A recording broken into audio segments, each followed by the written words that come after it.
right here in Markham, so not far. So when you have a second on a break, if it interests you, I didn't think it really applied to me in my daughter's situation, but upon talking to Ursula and answering a few questions, all of a sudden, what I wouldn't have considered daytime sleepiness or sleep issues, turns out that there might be some there. So personally, I think we're going to at least try to navigate that. So if you have a second and it sounds interesting to you, by all means, go over to see Maria and have a chat with them.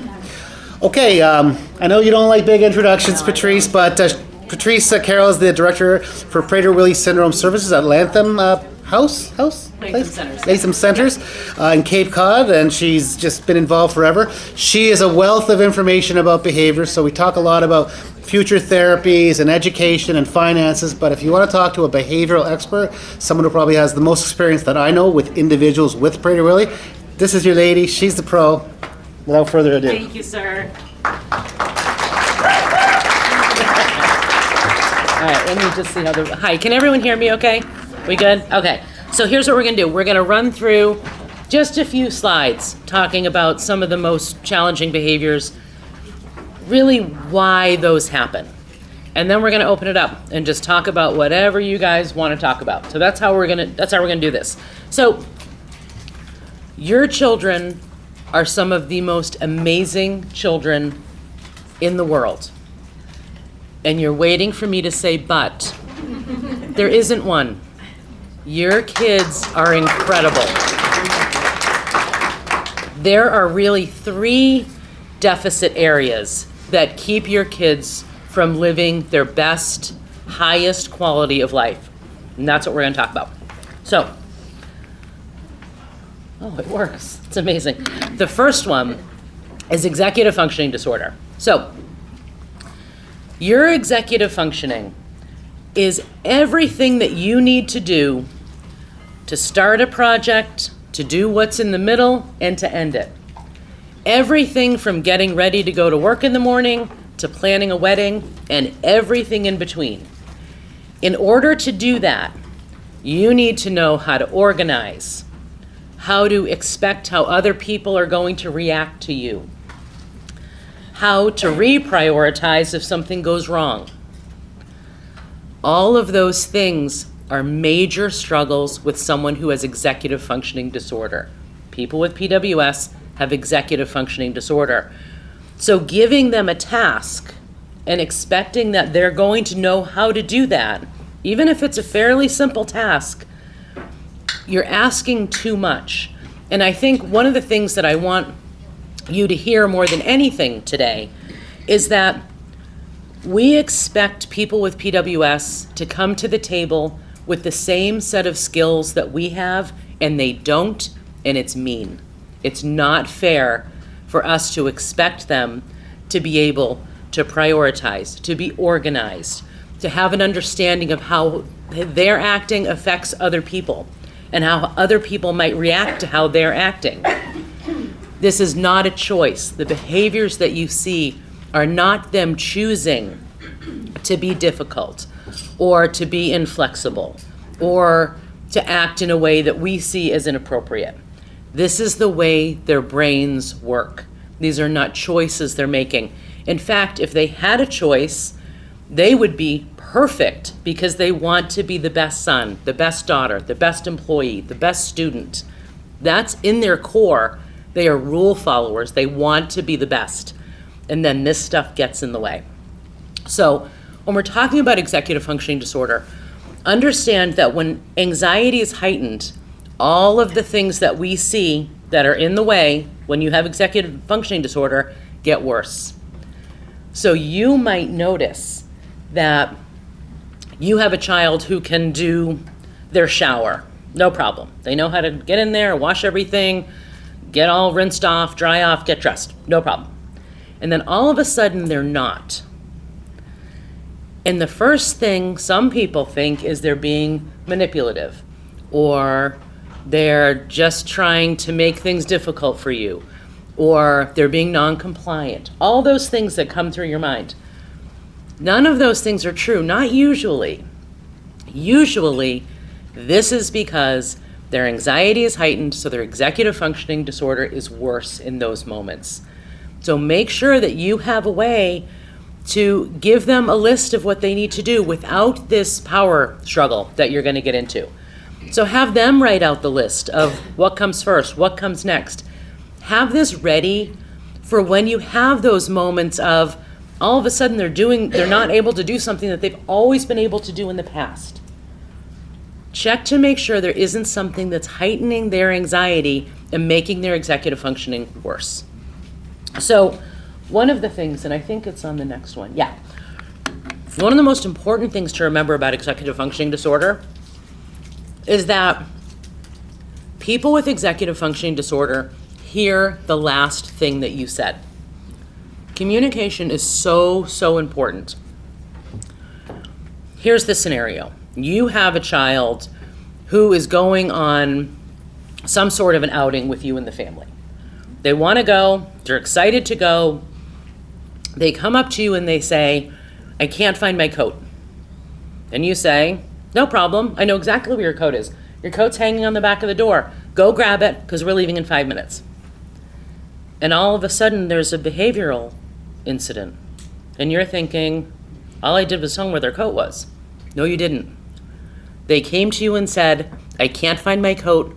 And you said to them, we're leaving in 5 minutes. They hear the last thing that you said.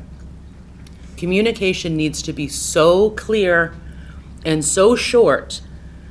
Remind yourself to use as few words as possible, especially around times of transition, times of high anxiety.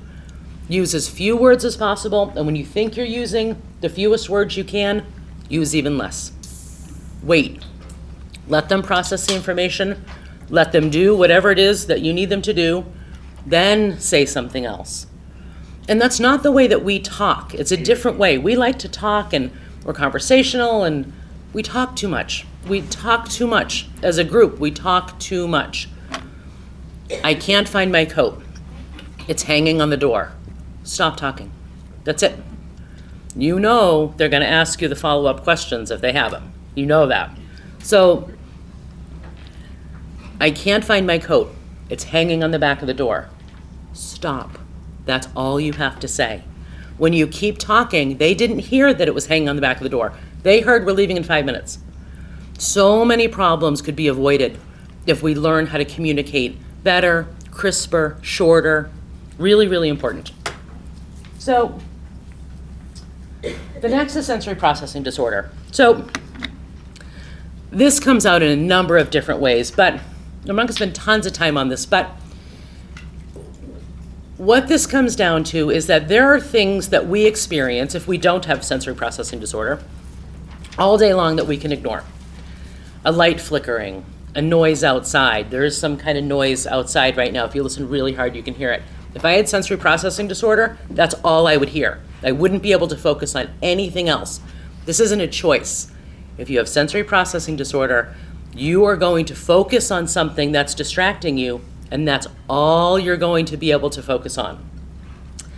The other thing that's super important about this is that people with PWS often struggle with the vestibular sense. This is your sense of balance. So this is why they kind of have a gait a little bit that's different. They're bending over, kind of shuffle when they walk. Infants, it's the first sense that you developed in infancy because your head's constantly moving back and forth and you develop the sense of balance. Infants with PWS don't move their heads back and forth like that because they have such poor muscle tone. So the vestibular sense can be developed later in life. Swings, balance beams, super close to the ground, juggling, even if it's with only two things. All of those things can develop your vestibular sense. Do that. Go to an OT, a PT, somebody's going to be able to help you create something so that they feel more solid in their body, so they don't feel like they're going to tip over all the time. That's why they don't like to walk on sand, up and down, uneven terrain, rocks. All of those things really struggle. They really struggle with. And it's not because they're lazy or they just don't want to do that or exert themselves. They literally feel like they're going to tip over all the time. If you can get a handle on the vestibular sense, you're going to have a child who's much more confident in the way that they move. The third one, theory of mind, in my opinion, this is the most important.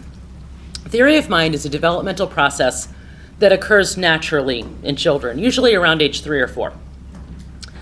This is where you know that you have different likes, preferences, experiences than other people. So if you have two little kids, one of them likes Batman, one of them likes Superman. If the kid who likes Batman gets a Superman toy, they're automatically going to know that their friend would like that more. Just something that happens. You don't do anything, it just happens. People with an immature theory of mind, and it appears that people with PWS have an immature theory of mind, never develop this. So imagine how hard it would be to be successful in school, in a relationship, at a job, in a family, if you had no idea that somebody has different preferences, beliefs, experiences than you do. People with PWS are called egocentric, manipulative, uncaring. None of those things are true. In fact, it's absolutely the opposite.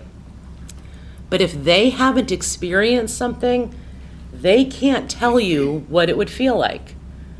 I could imagine what it would feel like if something happened that I had never personally experienced, but they can't.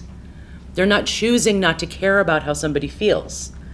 So if you have somebody who's had a loss in their family or their pet died, and their friend's pet dies, you're going to see someone who's extremely compassionate towards that person because it's happened to them. But if Johnny hit Sally, if Johnny's never been hit, the first thing we say is, how do you think Sally felt when you hit her? Johnny has no idea what you're talking about. And it's an unfair thing to say to him because if it hasn't happened to him directly, he can't imagine how that feels. And it's not by choice. It's because that's the way that his brain works. It's really, really important to understand this. Because all of these things that we call people with PWS aren't true. It's that their brains don't work that way. So, really important to understand that they're going to have a very difficult time reading social cues, facial cues, tone of voice. Again, going back to communication, it needs to be very, very clear. If you're feeling a certain way, say it, because they're not going to be able to tell by the way your face works. Also, I'm going to send, you guys can get all these slides, so you don't have to worry about taking notes or anything. And of course, we all know sarcasm, careful with sense of humor. They have incredible senses of humor. Just know the person before you use something like that. We know they have inconsistent eye contact, atypical body language, and personal space challenges. We definitely know that part. The other thing that's important about this is that you know, of course, how your child reacts to the world and what they know and what they don't know, but know it can change during times of being extra anxious, times of transition, holidays, something coming up, going to a new school, going to a new grade. All of these things can affect how well they do, even the most basic things. So, of course, simplify language. Give yourself time after you say something for them to process it, and be very explicit in your expectations, and of course using visual supports. So those are my slides. I want to open this up and talk about like what you guys are worried about, what's challenging, what's going on that you might need a little bit of extra help with, because I think that's the last. We went over all this, so that's not important, but you will get these slides.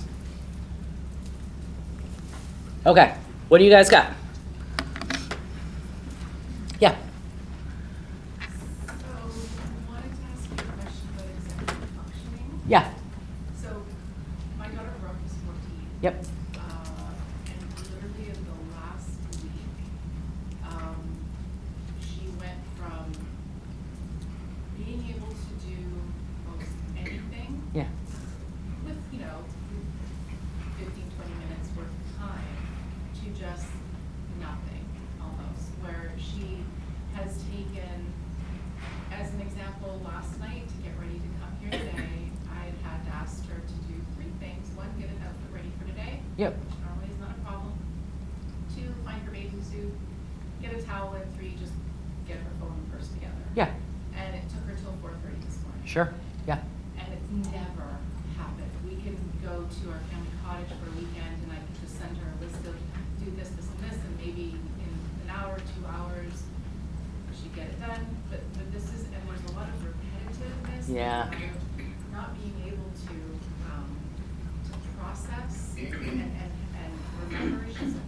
lot more stuff now. Yeah. Is this something that you see that Yeah. happens? So before I answer, could everyone hear this, or should we run around with the mic? Yeah, Mike would be helpful. Would be helpful? So let's see if we have one that can come off.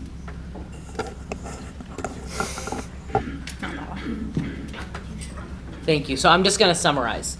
14-year-old daughter who normally can do all sorts of things on her own, getting ready to come here. She had 3 tasks that she needed to do, pretty basic tasks that she'd never had struggled with before. Took her till 4:30 in the morning, lots of perseverative thoughts, going over things. So does that sum it up? Yeah. Okay. So is she sick? Is she getting sick? No. Okay, because sometimes that Yes. looks But wild, no, right? So Yeah. far, there's nothing. Okay. So is this something, was coming here something like totally new and different No. and, No, yeah, no, nothing. We just had, we noticed she just started grade 9 high school, so it's been a month and a half. The transition's been good. yeah, The team has been great. Yeah. She's in a special program. There's little struggles in math, Yeah. things like that. But we have seen some anxiety taking place Yeah. in the last 6 months. We've gone to the doctor. The doctor has newly prescribed, thankfully, an anxiety med. We just started on Thursday, but this has been happening like a week and a half. yeah, okay. So So, there's nothing being- a couple things. When there's something new, like going into grade 9, it's a big deal. New people, new everything. Something called restraint collapse, where a student, it's usually a child, holds it together all day at school because they know they have to, they don't want to be embarrassed around their friends, they know there's high expectations, and then they get home around the people that they're safest with and lose it. It's very common for kids to do extra well around strangers or people they don't know super well, and then really struggle around the people they feel safest around. And it's called restraint collapse. It's very likely that it's something like that you're going to see more at home than you used to, because she's still getting used to being around these new people and being in a new school. Regardless if that's the reason or not, the best thing that you can do is to take the power differential out of it, to take the, command avoidance, so the real name for it, to take that out of it is to write it down and walk away. And then she has a list. I'll do that, and Yes, I'll text her. And that's what you do. And we'll go through it, and then lately it's just worse, she's just gotta cycle through that. Yes. And the repetitiveness Yep. is, I don't know what's happening, like, we've never needed to cover this for a whole hour. Yes. Before. She's anxious. It's- She's super anxious, and it's going to make all of that worse. Yeah. So the best thing you can do is give her tools, a checklist, something, and it's better if she writes it herself. Yeah, that's the best thing to do. And just kind of help her through this, because if she just started school, that's a lot on her. That's a lot. Were you going to say something? Maybe help her do it for now. Thank you. Oh, that's a good point. Help her do it for now.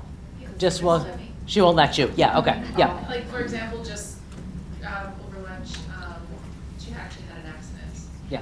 And I had one of the staff call me, went down to help out. She wanted nothing. I'm Yeah. like, I'm here. Let's go through this. Yeah. Let me just see. No, Mom, I gotta. She likes to think be it through. independent. I gotta do this Good on for my her. own. Yeah. And 20 minutes I'm in there. I'm like, we could get you faster. You've already missed your lunch. Yep. Wouldn't happen. And Yep. then I'm like, okay, I'm leaving. And Yeah. then she said, within 20 minutes, she called me back and she goes, okay, I hear what you said. Yeah. I understand. So like she processed, and then come and help me. And then by the time I helped her go back into the program Yep. room, she couldn't remember what we just did. Okay, so this is a really important thing. It was just Yes. like amnesia. Yes. in So 20 minutes. when somebody's upset, they're working from their reptilian brain, the back of their brain. Learning cannot happen in those moments. The only learning that can happen is when they're at baseline, using the front of their brain, everything's smooth, going okay. But when somebody is in that amygdala, the back of your brain, that reptilian brain, you may as well be talking to a lizard. Like, there is no talking to anyone during those moments. And oftentimes they don't remember, legitimately don't remember, when they're operating from that part of their brain. That's very common. Okay. She sounds amazing. She sounds like a great kid. She is. Yeah. She really is. She's anxious. I just give her a little bit of time. Okay. Yeah. Thank you. Yeah. Yeah. Yeah, I have a 25-year-old son, Yeah. and his repetitiveness, it's an issue. I mean, It's wild, isn't it? It is. Yeah. Yeah. And it's I don't want to say it's gotten worse, but maybe a little worse. Yeah. But no, is there any tools that we can use? Because it doesn't seem, anything we do doesn't seem to Yeah. work to break that Yep. habit or whatever it is. If it's not interfering with his life, I wouldn't worry too much about it because it's actually making him feel calm. Okay. It's actually making him feel better to do that. The issue is when it starts interfering with his life. If he's missing work or missing day program or can't move on until he arranges something 100 times. What about mine? What about, yes, yep. It's actually one of the behaviors that, of all the behaviors, that people struggle the most with because of the amount of patience it takes to deal with it. But if it's not getting in his way, I wouldn't fight him too much because if you do, it's probably going to get worse. Yeah, okay. And I'm wondering, I don't mean to call you out, but do you agree with that, Teresa? Like, what do you think about that? The repetitive stuff, it's a big deal. I often say I'll rent out my daughter because she would engage with my son every time he repeated it and said, well, what did mom say? Right. And he would repeat it to her. Then what does that mean? And Yeah. he'd repeat it to her, and then she'd say, okay, then you know already. And we'll move on. But she would do that every time with him, and, Yeah. and it worked okay. Yeah. But I agree, it drives us parents Yes, crazy. yes. I don't, yeah. I mean, if you bring attention to it, it's. Yeah. I don't know that it made her feel better. But Right. Yeah. Writing it down, laminating it because they'll rip it up if they're upset, answering 3 times, then saying, that's it, I'm not answering anymore. You can try all that stuff. Yeah, None of it works great, to be honest. There isn't an answer other than it does make them feel calmer to do it. But you can't spend your whole life answering questions and waiting, I get it. But writing, you know the questions. I mean, you know what they're going to ask. So writing down the answer, that can be helpful, but it is probably one of the most frustrating behaviors. He doesn't Yeah. read, so. So could you do visuals? I still think that a lot of it is because he can get you going, right? Yeah. He controls the situation then. Yeah. And he's going to watch, I can get her. Yes, Look at her yes. ears, right? Yeah. Yeah, he does it to Paul more than he does Yeah, to he me. does it to me more. Does he get a reaction from you? Oh, yeah. Yeah. There you go. Just Yep. Before I have my coffee in the Right. morning. Yeah. Yes. Yep. If you can try really hard not to react, Yeah. probably gonna stop. Just gonna say. Yeah. It's hard though. It is hard. It is Yeah. hard, Yeah. Yeah. Yeah. I don't know how unusual or usual this is. Okay. My daughter's 23. Yep. Very high functioning. Yeah. But her chronic, that's her age, 23, but if I say that you're 23 right now and you're an adult, no, I'm not. Okay. So, But she wants to go to school and become a marine biologist Sure, and live sure. in Florida. in all fairness, it is very unusual for a person with PWS to have a biological age that matches their developmental age. Developmental age is almost always younger. I get that, but she's conned me in putting her into dance class Okay. with the teenagers. Okay. I don't feel comfortable, I Yeah. just don't think that's right. That's Right. lying. So you lied about her age to get her in there. Well, she lied. She signed herself up. Okay. You Okay. guys are all laughing, but. So, well, actually, Now, it is an But I issue. did speak to the teacher. I did tell him she's not that age, and Yeah. she kind of made a joke. Well, I kind of lied about stuff too, and I'm like, okay, but do Do you know that she's 23? Okay, so this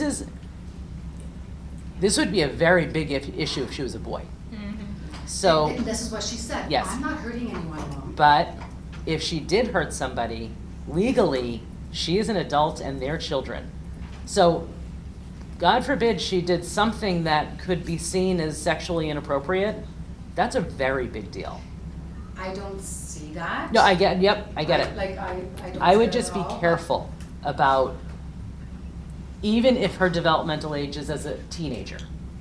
She's not a teenager. No. And legally, this could be an issue. So that's where my thing, I was even talking to some moms, like, is that behavioral, is that mental, where does that, where do She you draw the probably, line? she probably relates to teenage girls because that's developmentally where she is. Right, So, and they're accepting her at the school. of course, because she probably is developmentally But she- aligned with them. So she probably acts like a Or is it teenage because we're girl. paying for her to go to dance class?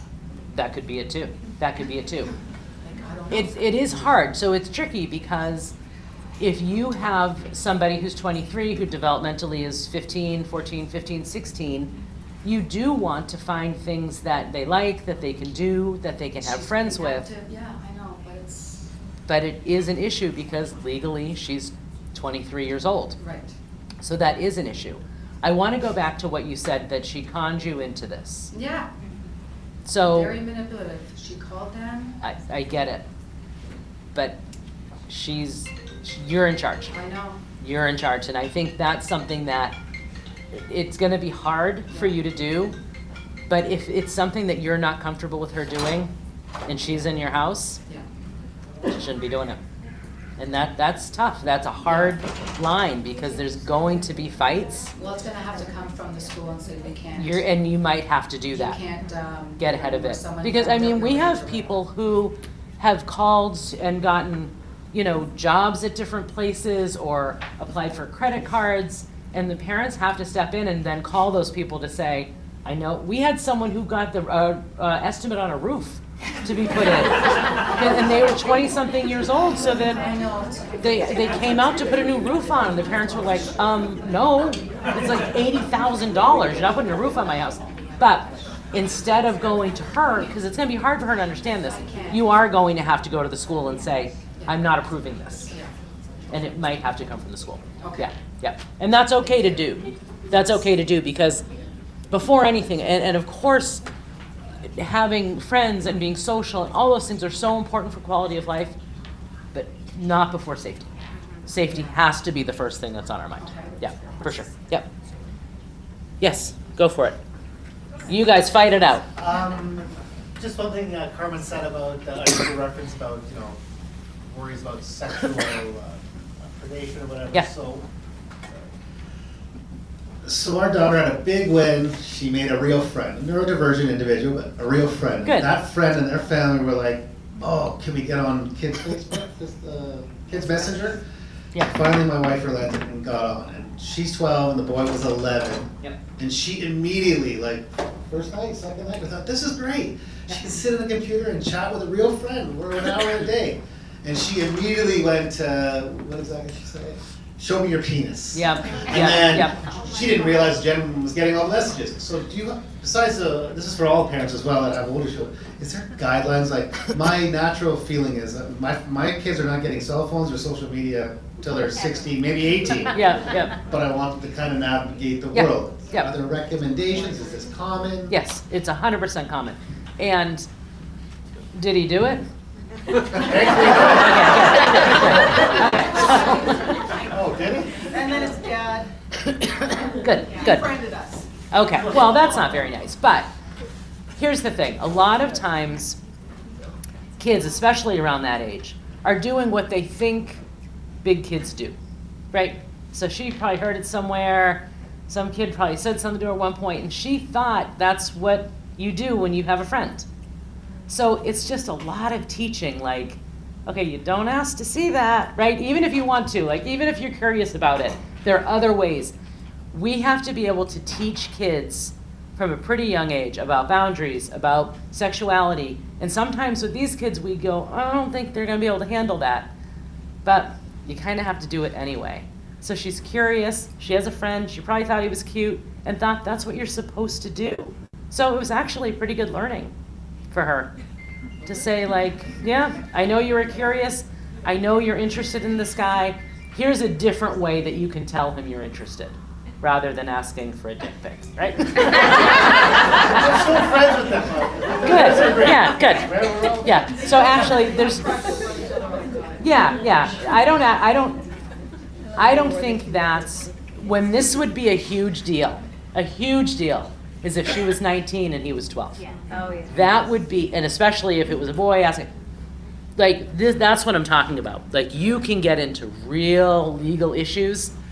12-year-old, I would just use this as a teachable moment to say, here's how you tell them you like her. And that's not how you do it. Yeah. So, I'm wondering about how their concept of time works, because Oh, good one. My daughter has Yes. showers, she'll stay in there for like an hour. Yeah. And I Yes. put a clock in the shower, but she Yep. doesn't seem to Yep. understand. I've set a timer. Yep. She still, so then I started saying, well, if you can't stay in there for just 15 minutes, I'm gonna have to give you your shower. Yeah. But I'm just wondering, is there any tricks, or is it just they just have no concept They of have no time? concept of time. Okay. None. Absolutely none. But you can help with things like, not necessarily a timer, but like not an hourglass. I mean, that's There's I'm a kind clock of that's dating like myself. a visual one. Yes. That turns color. Yes. As opposed to the timing on Yeah. So you go from green, yellow, red, and the time goes down instead of going up, right? Like, so if you have 15 minutes, you don't want it to go from 0 to 15, you want it to go to 15 to 0. Even that stuff, they No, have 'cause the timer terrible. does go 15 to 0, but Yeah. she still doesn't seem to get They have, it is so hard for them to grasp that concept of time. There's some work being done out of Israel right now on trying to teach them the concept of time in minutes, because anything above minutes is just super, super hard for them to do. So we'll kind of circle back if that has any effect. Has anyone found anything that helps? Because, yeah, go for it. Do it. Let's hear it. So our daughter went through Waypoint, and Waypoint suggested, we call measurements for success, and Yeah. what they are, we build contracts around Jenna, where she picks the time that allows her to have control over the situation. And then Amazing. she signs the contract, she even picks the days of the week that she's supposed to do it. Okay. She signs it, staff are not allowed to change it because that's her contract. Okay. And she abides by her contract because it's hers. And you feel like she understands an hour, half an hour, 15 minutes? She does it, like, she knows it's faster than an hour. She knew an hour Okay. because she would control an hour. Yeah. But this is like, you're gonna take a 15-minute shower, and in the beginning, they would put timers. Yeah. But now she doesn't even need the timer. Amazing. because She knows Amazing. how long it takes just to, I love before that. it was control. Good, because it's a huge issue. Kathy? Yeah. Yeah, we don't talk about how much time is elapsed. We Yeah. just go, okay, you can take a shower until 8:10. And then she'll go, no, 8:09 or 8:12 or like whatever. Sure. We negotiate a Fine, little, yeah, which is yeah, fine. yeah. But then when it says 8:12. She's that's done. it. It's not, you have 12 minutes. That's interesting. Okay. It's just- So then it it's doesn't, concrete. the Yeah, it elapse of doesn't- time right. doesn't matter. It's just Or what I it might say, oh, says. it's 8:05, it's, 7 minutes still, but. Right. I like that. Yeah. Okay. Yes. Along the same lines, Yeah. what about the overusing of products? Yeah. So the best thing to do in that case is dole it out yourself. Because if you don't, you're going to go through a shampoo bottle every single day. Every single day. So put them in those little medicine cups, or you control that. They're really a more is better kind of a crowd, right? So they're going to use as much as they possibly can use. You can wean it down over time. It's probably not going to work, but you can try. But it's really likely going to be that they'll need it measured out from somebody else. Yeah. Because if one little bit is good, the whole bottle must be better. Right? Yeah. Yep. Thank you. My son is 11. He's quite high functioning, very smart, carries on mature conversation about a lot of things with people, and is very self-aware, but the line between fantasy and reality is Yes. very blurred for Yes. him. Yep. And at 11, I'm worried safety-wise, Yep. and obviously it impacts him socially. Yep. I've been told by a psychologist this is something he'll kind of grow out of. Probably not. I don't know how to. It offends him when I try to Sure. gently suggest that Yep. that wouldn't happen or that wouldn't Yeah. be safe. So, any recommendations on Yeah, that? definitely. So there is a certain amount of that that you'll see in a lot of people with PWS, and it's more of a fantasy world. If it's not impacting, if he's not accusing somebody of doing something, or he's not saying somebody did something that they didn't do, or I can't go to school because it's my day to work, it's like, if it's not impacting his life, I wouldn't worry too much about it. I would do some social stories around what's true and what isn't, just so he knows. For safety. For safety reasons. But, you know, you hear a lot, especially in adults, talking about how they have a family or they are in the Air Force. Honestly, I wouldn't feed into it, but I wouldn't say like, you're lying right now either. But I would make sure he has an understanding of when he's doing it. This is true, this isn't true. But I wouldn't necessarily take those fantasies away, because it's a way for him to kind of experience the world safely. But you think it's okay to label it like, oh, this isn't true? This isn't true and this is true. I wouldn't say you're lying. I wouldn't say stop making stories up. But I would label it as, that's a true story, that isn't a true story. But no judgment behind it. Right, that makes sense. And Yeah. sorry, I know there's more questions.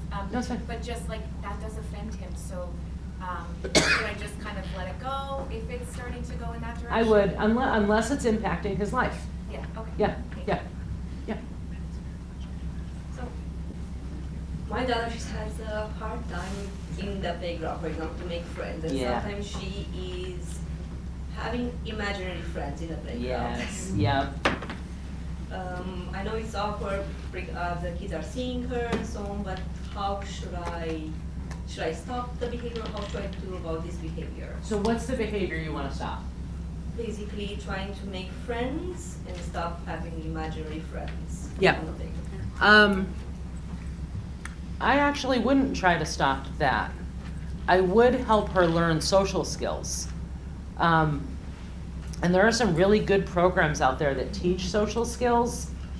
I will get those and send them to Jen and Michelle so she can send them out to you guys. There's some pretty decent social skill programs out there. While she's learning, I think it's okay for her to have an imaginary friend. I don't really see anything wrong with that. While she's learning how to make real friends, she might need that. Yeah, yeah, you're welcome.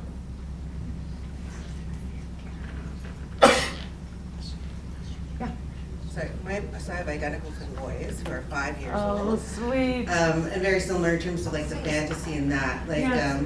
like we'll be walking to school and they'll be talking about like, oh, we're superheroes Yes, and we're gonna yes. save the thieves or Yeah, whatnot, yeah. like randomly. Mhm.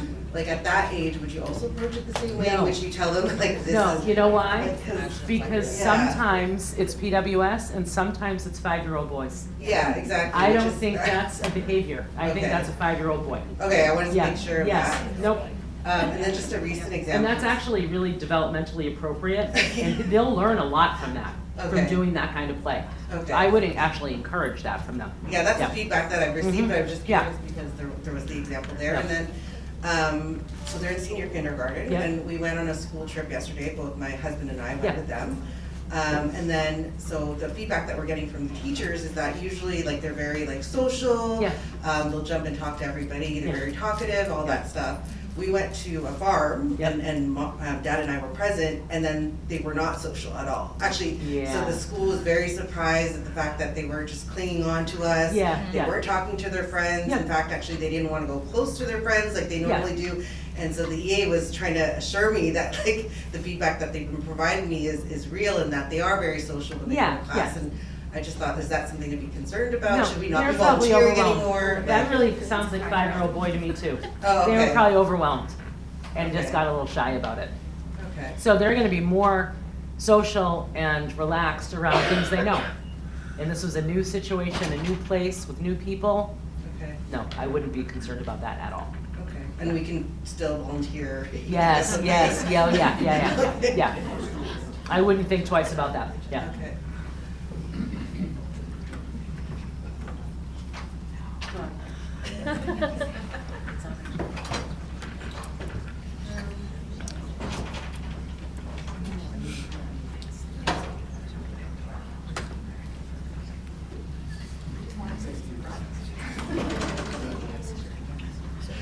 Hi. Hi. I have 22-year-old daughter. Yep. And she graduated school, I guess it's 2 I years can't ago. believe she's 22. She's 22. It's amazing. Yeah, so when she graduated high school, because she stayed in school, she was 21. Yeah. I mean, we had moments before that, but ever since she's graduated school, she's so afraid to try anything new. Yep, yep. Anything new. Like finding a day program was a crapshoot for us. Everywhere we went, she had issues and questions and concerns, and we found somewhere 2 days a week. But how do I get her out of? How do I push her to try something new? I would do it really slowly. So if she's anxious. She's anxious. She's anxious. So She's anxious. always been anxious. I remember her from years and years ago. Yeah. So I would do it very slowly, introducing new things so slowly with her. Because she'll come around. She'll come around eventually.